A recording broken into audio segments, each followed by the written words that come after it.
It rains 9 months a year in Seattle. But on that day 4 years ago, it washed away my entire life. The woman I loved more than anything in the world framed me for the FBI, painted bruises on herself so they'd arrest me for assault, and froze my accounts.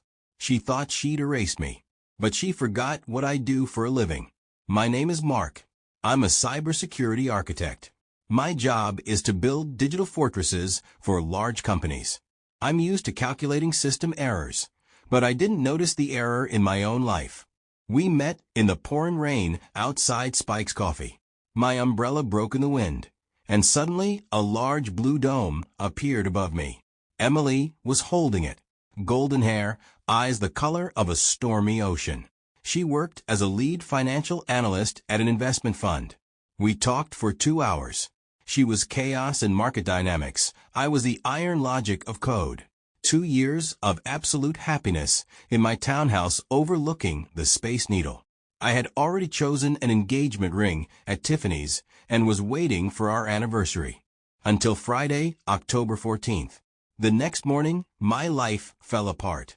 First, my boss called and shouted that I was fired, and the FBI was copying my server in the office. Emily leaked the code and replaced my account. Then Chase Bank blocked my accounts. $200,000 of unknown origin suddenly flew there. Emily created evidence of my guilt. In the evening, I was arrested near my own house. The charge was domestic violence. Emily called the cops from the hospital with a broken nose and bruises, claiming that I did it. They found a rebar with my fingerprints in my closet. I was released on bail, which my mother put up, mortgaging her house. I had no job, no money, and a guaranteed prison ahead. I came back earlier. Emily was in the shower. Her work laptop was open. I just wanted to close the screen, but I saw the internal panel of my own company, to which only I had access. Someone from my home IP address was downloading secret government developments. And next to it was a crypto wallet with a confirmation of a transaction for $500,000.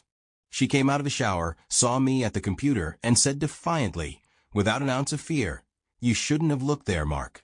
Whose login was used? Yours. Where did they download it from? From your router. If you go to the police, I'll press one button, and you'll sit in jail for 10 years. Forget everything. We'll split the money. I looked at her and didn't recognize her. The woman I wanted to spend my life with turned out to be a cold-blooded sociopath. I didn't answer anything.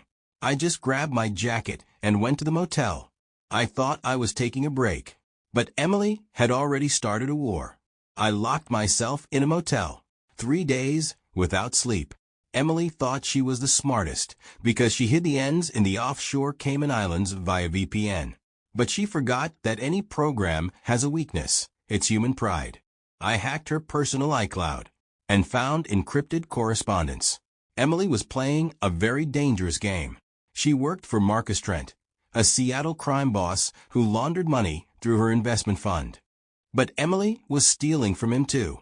She secretly transferred almost $1 million from Trent to her secret account in Switzerland, preparing an escape to Europe. I didn't call the police. I wrote a script and sent all the evidence of Emily's thefts to her own gangster boss, Marcus Trent, and a copy to the FBI's Economic Crimes Division. After 48 hours, her system crashed. Trent promised to roll her in concrete. Fearing for her life more than her freedom, Emily ran to the FBI herself and signed a heartfelt confession to everything, including slandering me, so they could put her in a maximum security prison where the thugs wouldn't reach her. She was given 8 years. A year passed. I arrived at the prison, and we sat down in front of the glass of the meeting. She picked up the intercom and whispered angrily, "Are you here to mock me, Mark? Well, you won. You destroyed me. You must be incredibly happy that you looked into my laptop that Friday." I looked into her eyes and said very quietly, "Emily, I want you to know one thing. That Friday 4 years ago, I never opened your laptop.